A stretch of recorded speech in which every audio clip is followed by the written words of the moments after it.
السلام عليكم.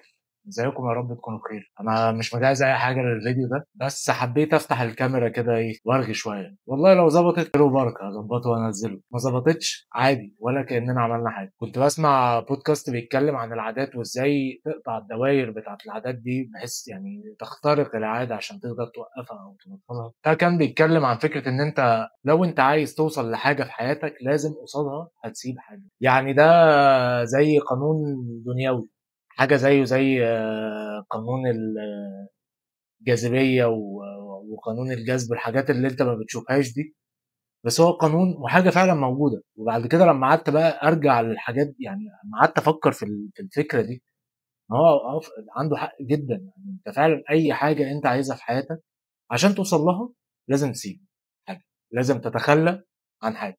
عايز حاجة لازم تترك قصادها حاجة.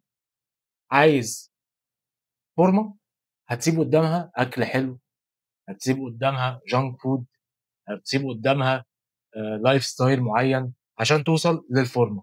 عايز بيزنس، هتسيب قدامه اجازات، هتسيب قدامه نوم، هتسيب قدامه خروجات. عايز فلوس، عايز قوة ذهنية، عايز ثبات انفعالي، عايز تقرب من ربنا، ايا كان اللي انت عاوزه في حياتك عشان توصل له لازم تسيب حاجة قدامه. وكل ما الحاجة اللي انت عاوزها دي كبرت وكانت قيمتها كبيرة اكتر وكانت ليها لازمة اكتر وكانت صعبة اكتر، كل ما الحاجة اللي انت هتسيبها كانت اصعب. حاجة منطقية جدا يعني. وعلى فكرة هو الموضوع مش يعني في الحاجات الحلوة بس، في الحاجات الوحشة برضه. يعني لو انت عايز مثلا تعيش لايف ستايل بقى سهر وخروج ومش عارف ايه، قدامها هتضيع وقتك. عايز شلة صحاب روشة وفسح وسهر وحفلات وكل الكلام ده، قصادها هتضيع صحتك وهتضيع وقتك وهتضيع صحتك النفسية. لان انت هتضطر ان انت تغير من نفسك عشان خاطر تفت انت المجموعة دي، او عشان خاطر الناس دي تقبلك بالشكل ده.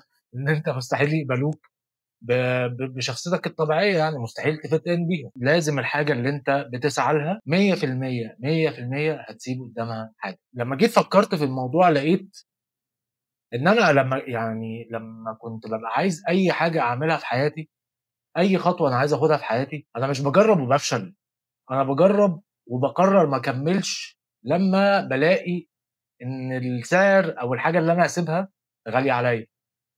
انا مش هقدر ادفع ثمن الحاجة اللي انا المفروض ادفعه عشان خاطر اوصل للحاجه اللي انا عاوزها. مش ان انا جربت وفشلت. عايز اعمل جسم كويس. انا كنت فاكر ان انت قشطه 3 شهور هتظبط فيهم اكلك وهتتمرن وهتنام كويس وتاكل كويس وكل الكلام ده وهتعمل فورمه خطيره، بس الكلام ده مش حقيقي. لما جيت ان انا كملت ال3 شهور ولقيت ان انا ما وصلتش للنتيجه اللي انا عاوزها، ابتديت ايه ده الموضوع شكله هيطول اكتر. ده شكل اللي انا هسيبه اغلى واقيم من اللي انا كنت فاكر ان انا هسيبه. كنت فاكر الموضوع سهل. نفس الفكره في الشغل. يعني انا دلوقتي بقيت ببص لها ان انا لو حاجه بص ان انا ممكن اعملها، لو انا هوصل في 3 شهور لاكس، لا ال3 شهور دول اضربها في 3. لو انت هتقدر تعمل مثلا 100000 جنيه في الشهر ده، لا انت الشهر ده اضربه في 3. اي حاجه انا يعني مخي بيهيأ لي ان انا هوصل لها في مده زمنيه معينه، المده الزمنيه دي انا بضربها في 3 بالمرتاح عشان خاطر ما اعشمش نفس الحاجه مش منطقيه ومش حقيقيه. ولو انت وصلت معانا لحد الحته دي، اتمنى ان انتوا تشاركوا معايا الحاجات اللي انتوا فعلا تخليتوا عنها عشان خاطر توصلوا للحاجات اللي نفسكم فيها. والسلام عليكم ورحمه الله وبركاته.